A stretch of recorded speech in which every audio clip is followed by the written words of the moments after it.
Bueno, buenas tardes. Damos inicio al acto de incorporación de la colección Imprenta de Niños Expósitos existente en la Biblioteca Nacional Mariano Moreno en el registro Memoria del Mundo, Región América Latina y el Caribe. ¿Sí? Estamos presentes en la sala la señora Susana Soto, directora de la Biblioteca Nacional Mariano Moreno, el señor Ernesto Fernández Polcuch, de la Oficina Regional de la UNESCO en Montevideo, Laura Sánchez Alvarado, presidenta del Comité MOULAC, y Gustavo Míguez, especialista en la colección Expósitos. Además, contamos con la presencia de los directores de las diferentes áreas de la Biblioteca Nacional. Buenas tardes, les agradezco a los directores y al personal de la Biblioteca Nacional que nos hayan acompañado en esta pequeña ceremonia. La Biblioteca Nacional está muy emocionada por haber sido aceptada a ingresar a Memoria del Mundo con esta colección, que es la colección de impresos más antiguas que tiene la biblioteca, referido, digamos, más antiguo desde el punto de vista de la historia del país. Son impresos de la época colonial, de la primera imprenta que llega a la ciudad de Buenos Aires, que fue la primera imprenta que en su momento llegó al país con destino a Córdoba y que fue traída por los jesuitas. Y el virrey Vértiz consigue a finales del siglo XVIII que esa imprenta venga, y fue la imprenta que publicó los primeros impresos de los primeros años de la independencia. O sea que tiene un valor no solamente histórico, sino que tiene un valor emocional para los argentinos muy importante. La inclusión de esta colección va a significar un detallado proceso para... Está en parte digitalizada y en parte no, y lo que se va a buscar es que toda la colección quede digitalizada en el estándar de digitalización más alto que en estos momentos nosotros podemos producir con el equipamiento que tenemos. Y quiero agradecer a la UNESCO y a la presidenta de Memoria del Mundo el habernos elegido y el haber estado hoy para hacer esta pequeña ceremonia. Muchísimas gracias por la invitación. La verdad que es emocionante, no solo por poder plasmar en un acto de esta relevancia una investigación que ya lleva, digamos, casi una década, junto a Pamela Gionco, Kevin Pérez Nés, también compañeros de esta casa, con quienes hemos venido trabajando en la identificación y la sistematización de la digitalización en su momento, no solo de lo impreso, no solo de lo que se circuló, sino también de una bibliografía que acompañe las investigaciones en torno a la imprenta de Niños Expósitos y en torno a una historia de las imprentas en la región. Yo voy a compartir una mínima presentación, voy a tratar de no extenderme demasiado, hay muchísimo para decir, uno puede hacer el raconto histórico desde una historia de la tipografía, una historia de las condiciones materiales de existencia de las distintas impresas de tipos móviles que fueron nutriendo al taller de la Casa de Niños Expósitos, que se funda en 1780, gracias a, como decía la directora recién, a una gestión del virrey Vértiz y Salcedo, que trae la imprenta que había quedado en el Colegio Montserrat de Córdoba, que era la imprenta que habían traído originalmente los jesuitas, ¿no? Sabemos que en 1767 comienza la expulsión de la Compañía de Jesús, no solo en Argentina, sino en toda la región. Esto lleva además aparejado una censura a la imprenta, a la imposibilidad de seguir imprimiendo, y se recupera esta imprenta para, digamos, de acuerdo al edicto, no solo dar cobijo y alimentación a niños huérfanos y desvalidos, ese es el término, sino también enseñar un oficio.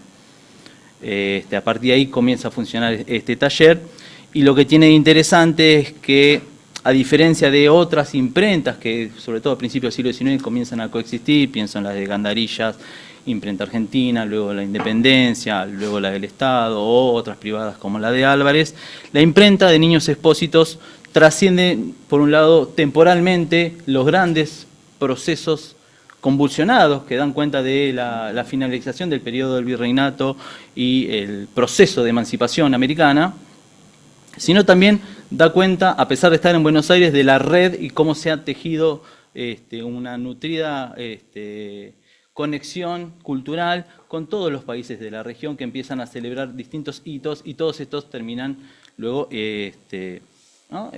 Siendo expresados en aquello que se imprime a través de la imprenta Niños Expósitos. Por eso, digamos, la relevancia que es estar durante casi 45 años dando cuenta de esa circulación de debates, no solo de dictámenes, oficios, bandos, proclamas oficiales, sino también de las discusiones políticas en un momento muy álgido como son, por un lado, el momento de las invasiones inglesas y por otro, gran hito, a partir de mayo de 1810, el inicio en las Provincias Unidas del Río de la Plata de ese periodo que va a desencadenar luego el proceso independentista. En ese sentido, la imprenta Niños Expósitos es un testigo inigualable y privilegiado, digamos, durante estas décadas de todo lo que acontece y sobre todo de la conversión, y a mí me gusta pensar ese horizonte de sentidos que empieza a generarse a partir de estos acontecimientos. Mi idea es, con la presentación, acompañar qué es lo que empieza a imprimirse para dar cuenta de estos acontecimientos que son fundacionales, no solo para lo que luego va a ser Argentina, sino para las distintas repúblicas de Sudamérica. Por eso, de nuevo, muy agradecido con estar aquí presente. Proyecto, y espero que salga todo bien. Muy bien. Díganme si se ve. Perfecto. Bueno, imprenta Niños Expósitos, o Real Imprenta de la Casa de Niños Expósitos, o Imprenta de los Expósitos de los Niños. Las sucesivas nominaciones van a ir variando también de acuerdo a la disponibilidad al papel y a los tipos móviles, porque esa primera imprenta física tenía sus limitaciones materiales, letras gastadas, algunas fundiciones faltantes, y se empiezan a reconstruir principalmente, y este es un hito, si se quiere, en términos técnicos, gracias a la incorporación de la imprenta que había funcionado en Montevideo en el momento de las invasiones inglesas, traída por los ingleses. Ya con esa segunda imprenta, esto ayuda a una profusión de lo que se va a empezar a producir en la casa o en el taller de la Casa de los Expósitos. Más allá de la línea de tiempo, lo que me interesa señalar es que las invasiones inglesas en Buenos Aires y el sitio de Montevideo y el desencadenamiento de haber expulsado a los ingleses genera una nutrida relación con Lima, con Bogotá, con Santiago de Chile, con Montevideo, con la propia España, que empieza a dar cuenta de cómo ¿no? los españoles y los americanos españoles expulsan a los ingleses, dando cuenta también de las relaciones que se dan no solo, digamos, a nivel interna, sino en todo lo que es el virreinato en ese momento. Y produce un primer asentamiento de lo que es una suerte de nosotros americanos, nosotros los americanos, que empiezan a verse primero como hijos de españoles, pero que rápidamente se va a radicalizar en pensar los americanos, en oposición a los europeos. Por eso 2 años después, de alguna manera, ese hecho puede pensarse como un puntapié inicial para generar las condiciones materiales necesarias para lo que va a ser el proceso revolucionario. Dato de color, estas son fotos dentro de la Sala de Tesoro del ejemplar del septenario de los Dolores de María Santísima, de Joseph de San Alberto, edición de 1781, es una reimpresión, se había editado en España algunos años antes, y es, por lo menos algunos especialistas así lo consideran, la edición príncipe, que tiene cerca, en su momento, 370. Este es el ejemplar que se encuentra en esta casa. Es el único ejemplar con el cual fui a sacar fotos, el resto las tomé de las digitalizaciones para lo que es esta presentación, pero es interesante ver, por un lado, el pergamino semiblando y la encuadernación luego posterior en cuero con el filete dorado que hoy resguarda este material. Como comentaba, está muy anclada a, luego de la expulsión de los jesuitas, a un primer momento de impresión de aquello que llegaba principalmente de España y de las propias misiones religiosas. En ese sentido, el primer material que uno encuentra para pensar a Expósitos son cartas pastorales, catecismos, y de alguna manera eso va a sucederse a lo largo de las décadas siguientes dentro del siglo XVIII a su inauguración. casi todo tiene que ver con material religioso. Bandos, oficios y proclamas. Y acá ya me meto en ese hecho puntual que es la invasión inglesa en el Río de la Plata, en Buenos Aires en particular, porque los bandos van a estar constantemente destinados a contar lo que está sucediendo, a dar cuenta del valeroso esfuerzo y sobre todo a realzar la figura de Santiago de Liniers, algo que es maravilloso porque es el héroe de las invasiones inglesas y en una de las primeras medidas, 2 años después o 3 años después, por la Junta Revolucionaria, con Mariano Moreno y Juan José Castelli a la cabeza, deciden fusilarlo, porque es también quien encamina la primera resistencia contrarrevolucionaria por parte de los realistas. Entonces eso da cuenta del drama singular que atraviesa la región y cómo esto se empieza a plasmar en los materiales impresos. Entonces vamos a pasar de bandos rápidamente y a partir de la incorporación de esta segunda imprenta que llega desde Montevideo, que se expropia obviamente a los ingleses, a otro tipo de formato que es el periódico, las series periódicas o las publicaciones periódicas, que son de alguna manera el nicho más interesante cuando uno estudia Expósitos, más allá de ese primer momento en torno a rastrear catecismo. Generalmente son reimpresiones que ya existían en España, si circulan, se reimprimen. La producción propia quizás arranca más allá de 2 grandes publicaciones como son el Telégrafo y el Semanario de Agricultura en 1801 y 1802. A partir de 1810 esto genera una profusión interesantísima de nuevas publicaciones que van a acompañar hasta el momento final de la imprenta, que se sitúa en 1824, cuando se cambia la denominación y se envía, porque ya no es necesaria en la Casa de Expósitos, dado que consigue un subsidio, entonces no se necesita ese ingreso, se la envía a Salta y bueno, pasa a nominarse Imprenta del Estado. No obstante lo cual, algo muy propio de la época, algunos impresos todavía van a figurar en 1825 con el pie de Imprenta de Expósitos, como había acontecido con la imprenta Montevideo, que unos 2 años después todavía figura a veces por una cuestión de haberse adelantado, imprimir en el papel y reutilizarlo, dado el valor del mismo. Bueno, oficios, y todos estos oficios en este momento está dedicado a contar lo que está pasando en torno a cada una de las batallas militares, cada una de las victorias españolas o españolas americanas, y sobre todo, como decía, a rescatar en este caso todo lo que está aconteciendo con Santiago Liniers a la cabeza. Con los oficios tenemos por un lado también una comunidad que se arma con cada cabildo, llevando adelante la noticia de lo que ocurre, celebrando a Buenos Aires, celebrando, y aparece rápidamente el latiguillo de la invencible Buenos Aires, algo que después se va a sostener en el tiempo,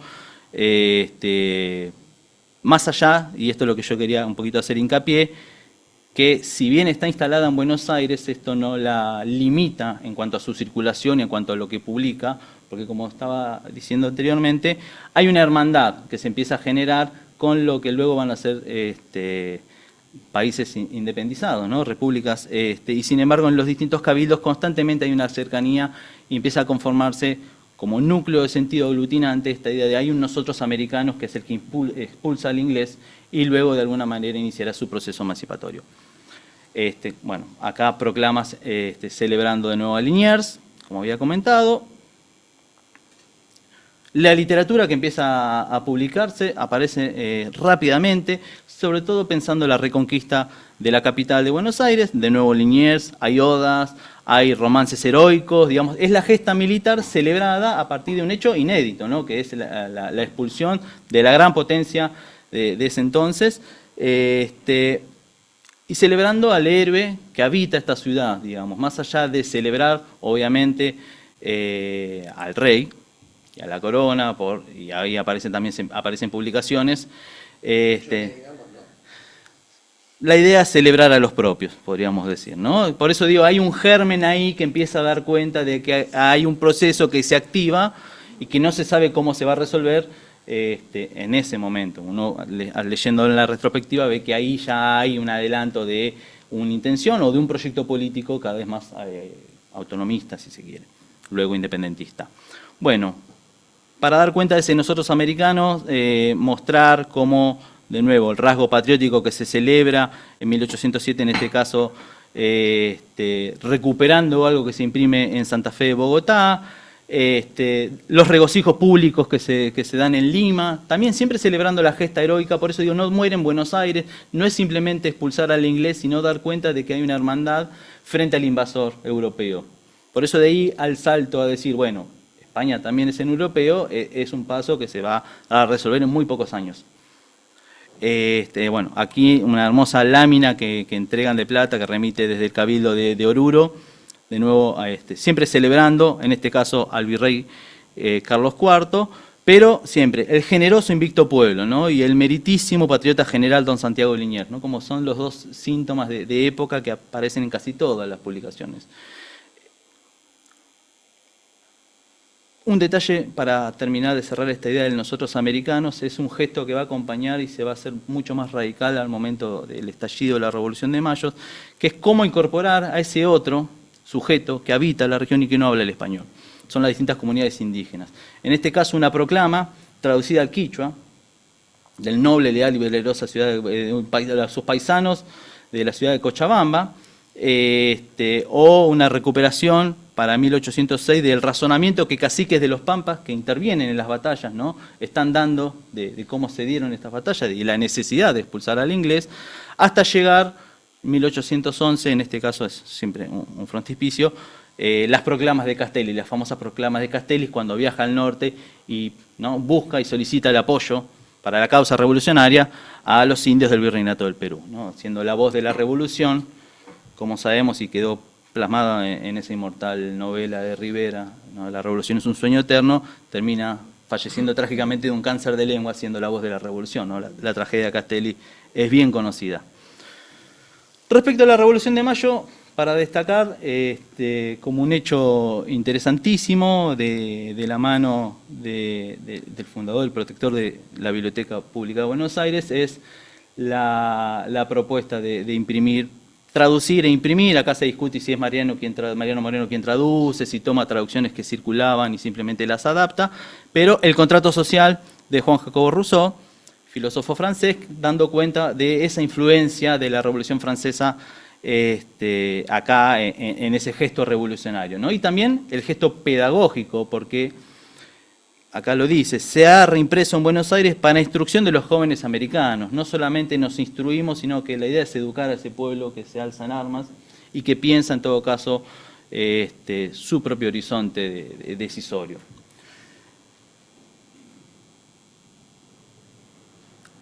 En cuanto a las publicaciones que siguen a la revolución, lo que empieza a ver inmediatamente también son documentos de cada una de las sucesivas juntas, estatutos, adelantarse la posibilidad, porque la gran pregunta, el gran interrogante que ocurre con una revolución es, bueno, ¿qué tipo de gobierno queremos darnos, en nombre de quién y hasta cuándo? Entonces de ahí empezar a diagramar qué institucionalidad es posible. Primero, como dice acá, en nombre de Fernando VII, luego directamente quizás quitándolo a Fernando y gobernándonos a nosotros mismos, pero en principio, como sabemos, la Junta Conservadora es la Junta que conserva la soberanía del rey. En los primeros años eso, de alguna manera, es la máscara que permite, de alguna manera, justificar la agenda revolucionaria, diciendo la soberanía la tiene el rey, no la tiene la corona, con lo cual los criollos podemos, ¿no?, de alguna manera, reafirmar nuestra forma de gobierno, y al mismo tiempo instrucciones a comisarios de guerra. Quiero decir, está la guerra, ¿no? Digamos, eso es lo interesante también de la imprenta. En muy pocos periodos durante esos 45 años, la imprenta trabaja digamos, en relativa paz o en un ambiente templado, ¿no? Sino que es todo más bien lo contrario. Eso da cuenta también de la importancia y el valor fundamental que tiene como testigo de esa época y como testigo impreso, o si se quiere memoria impresa, de un periodo que aglutina muchísimo, ¿no? Que sigue de alguna manera generando interrogantes. Esto en todo caso por deformación profesional. Soy licenciado en filosofía, entonces digo, me quedo más siempre con los interrogantes y las preguntas que con las respuestas, que difícilmente son autoevidentes. Digo, poder ir a estos documentos es generarnos nuevas preguntas, y eso es lo interesante de recuperar un legado como es el de la imprenta Niños Expósitos.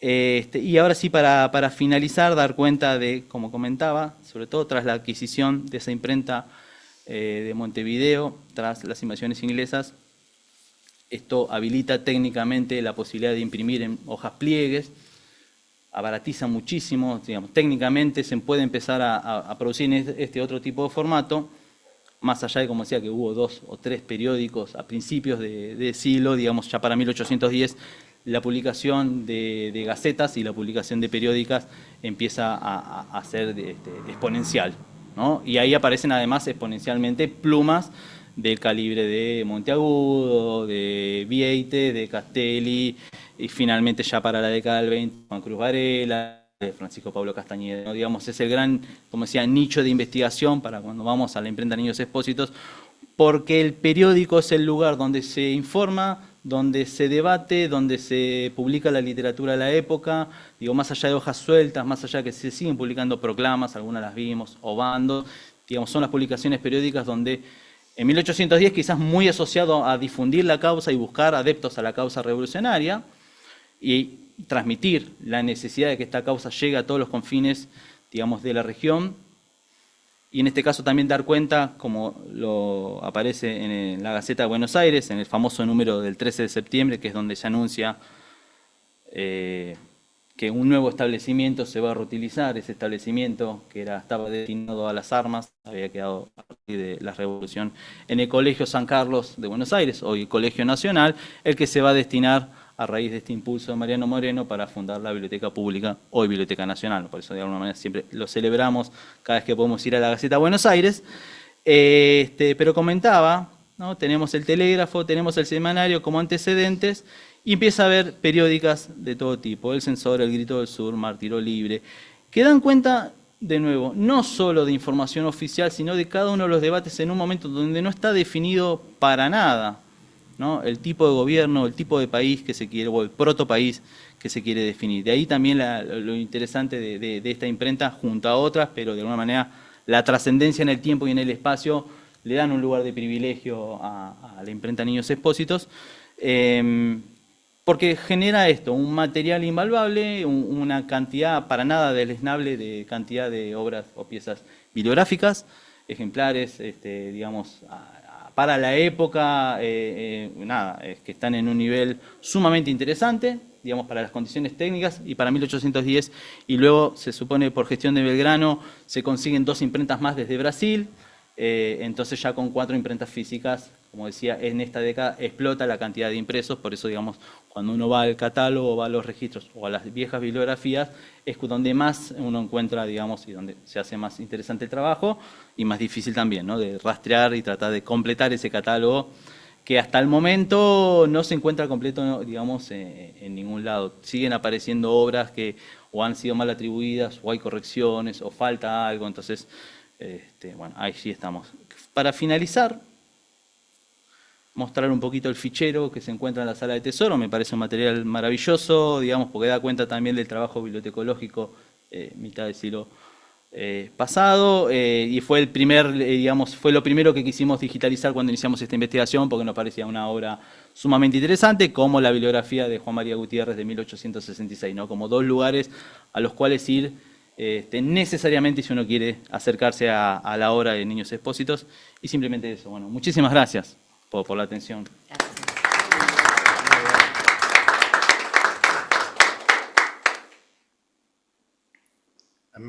Bueno, se me escucha, bueno.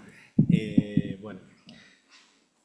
Al final uno viene a la Biblioteca Nacional a aprender, ¿no? Está, la verdad. Muchísimas gracias. Saludar, agradecer a las autoridades presentes, señora Susana Soto. Muchas gracias por tenernos, Elsa Rapetti, todos los colegas, las colegas aquí presentes. Estar en la biblioteca que yo venía a estudiar hace más tiempo del que estoy dispuesto a reconocer, y estar hoy conversando sobre los acervos es muy emocionante. Así que les agradezco y seguir aprendiendo acá, lo que decía recién, ¿no? Está, la verdad, la explicación, los datos. Yo quiero simplemente hablar 2 cositas sobre el programa, sobre la importancia que para nosotros tiene el programa de Memoria del Mundo. Luego la colega Laura probablemente va a ampliar sobre ese tema, pero quiero decir Voy a citar algunas cosas, ¿no? Que cuando fue creado el programa Memoria del Mundo de la UNESCO, en 1992, no hace tanto, ¿no? De 33 años, hablaba de prevenir la amnesia colectiva, ¿no? Y cómo acá hoy estamos justamente mirando este acervo y estaba pensando en eso, en las cosas que tenemos que proteger. Y el otro concepto fuerte es el de patrimonio documental. Cuando pensamos en patrimonio en la UNESCO, cuando yo doy a veces algún curso en alguna universidad, alguna clase y pregunto a qué se dedica la UNESCO, la gente solo sabe de patrimonio mundial, ¿no? De patrimonio de las alumnas o los alumnos levantan la mano para decir patrimonio mundial. Y el patrimonio documental como que es uno de esos patrimonios como el hermano desconocido, oculto del patrimonio mundial, pero que de alguna manera representa y aquí decimos el reconocimiento de las costumbres, los aspectos prácticos de la cultura, pero yo diría, agregaría la identidad, ¿no? Cómo se construye, en este caso además fuertemente, la identidad del pueblo a través de estos, o sea, el proceso de construcción de esa identidad. Y eso es lo lindo, porque al final uno piensa que los archivos son algo estático, pero en realidad reflejan esa dinámica, ¿no? Lo que contabas, lo que contabas hoy.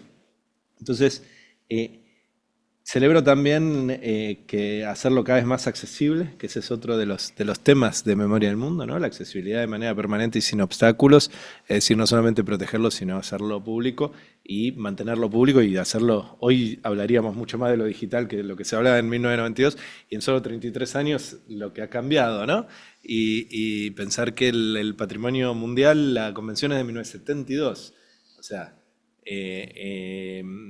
20 años antes.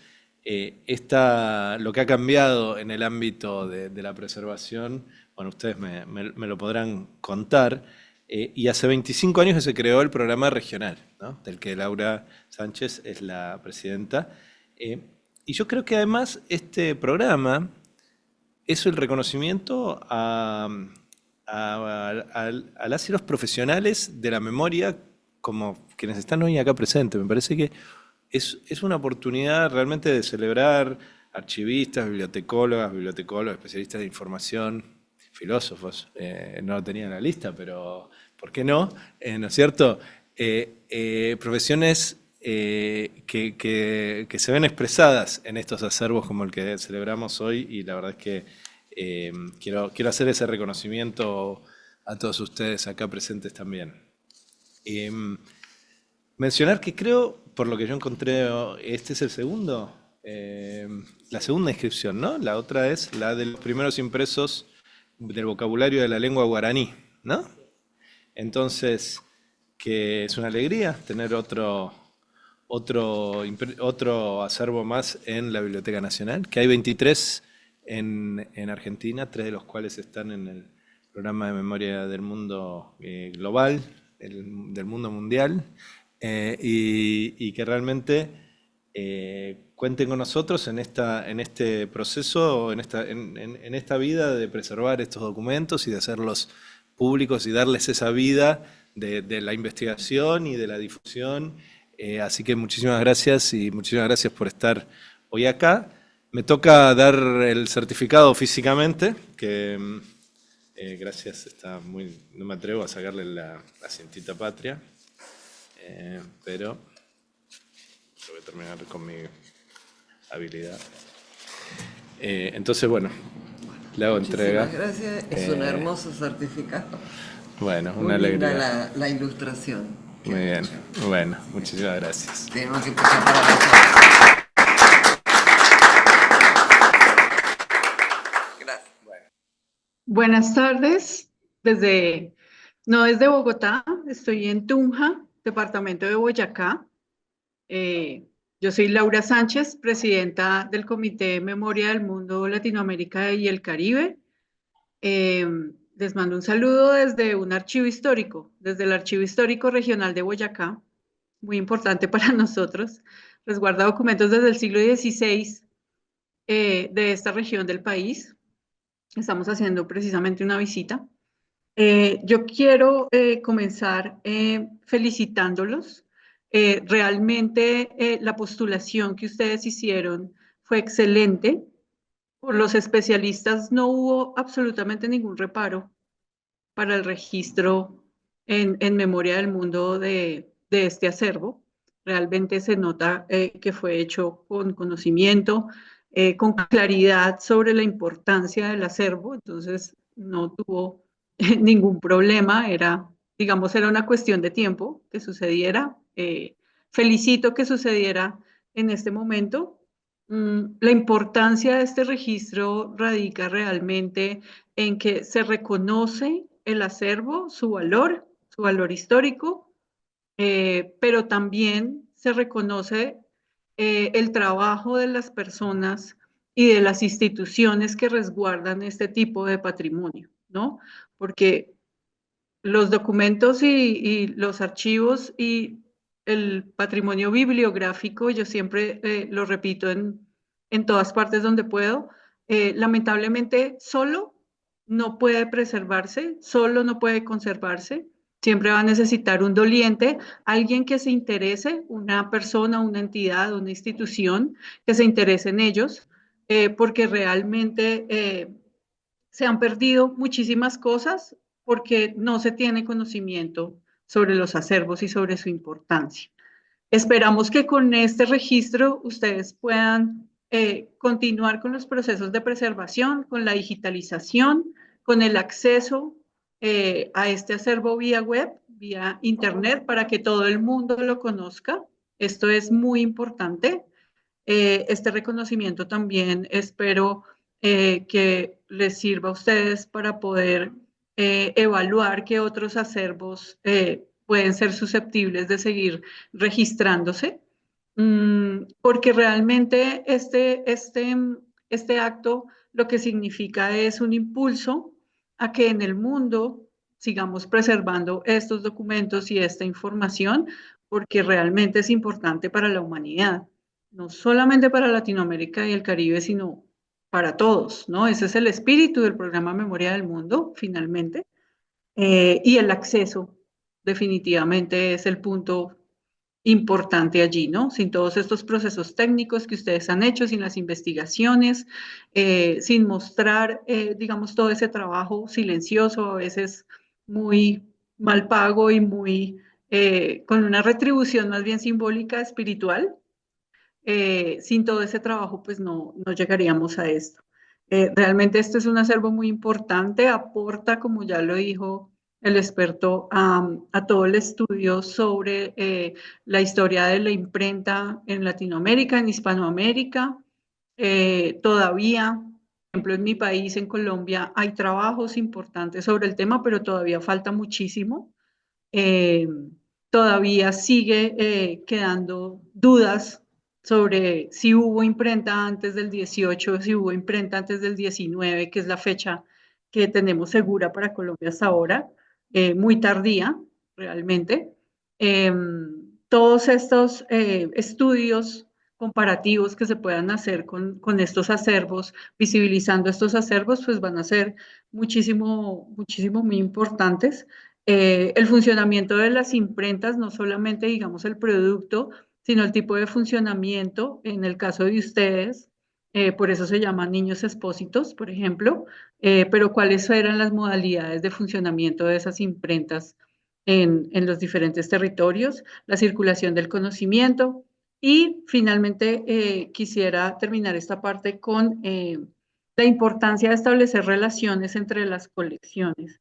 Ustedes tienen unos eventos muy importantes que son reconocidos en toda la región acerca de la coecología, de los libros, eh, pero también es un llamado a los otros países que estamos aún trabajando por consolidar líneas fuertes en ese tema de investigación para poder hermanar estas colecciones, para poder hacer relacionamiento entre estas colecciones y hacer estudios mucho más profundos y esperando, como yo siempre espero, que aparezcan cosas nuevas y que aparezcan tal vez nuevos impresos, que aparezcan tal vez nuevos datos acerca de imprentas de pronto no mapeadas aún.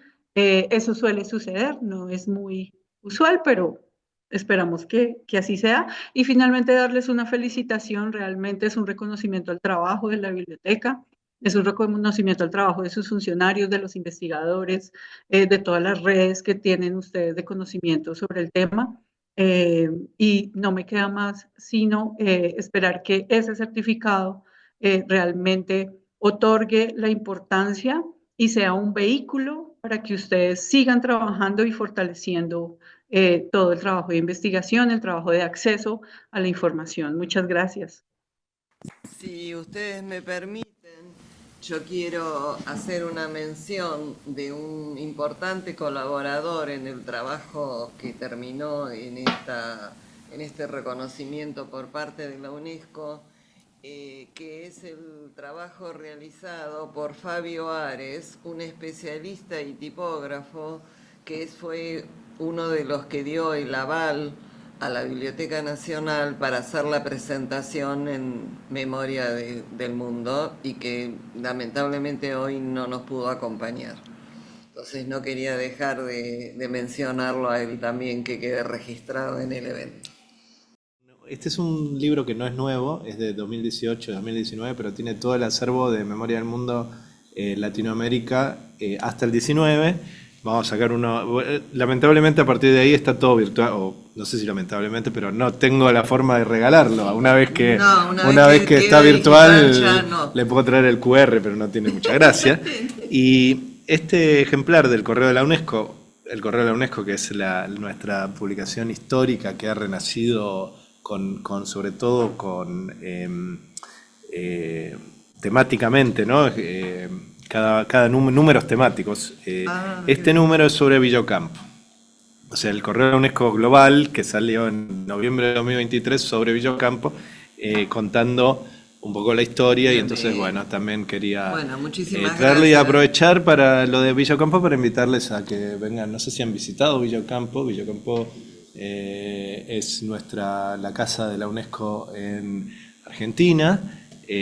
Hacemos todo lo posible por preservar la memoria y el espíritu de Victoria Ocampo en la casa, y con muchísimo gusto además podemos organizar, quizás si quieren, alguna visita especial. Donde podemos ir a un evento en la casa. Ustedes saben que la biblioteca de Victoria tiene muchas primeras ediciones comentadas, con notas. O sea, hay una biblioteca que entendemos que tiene muchísimo valor.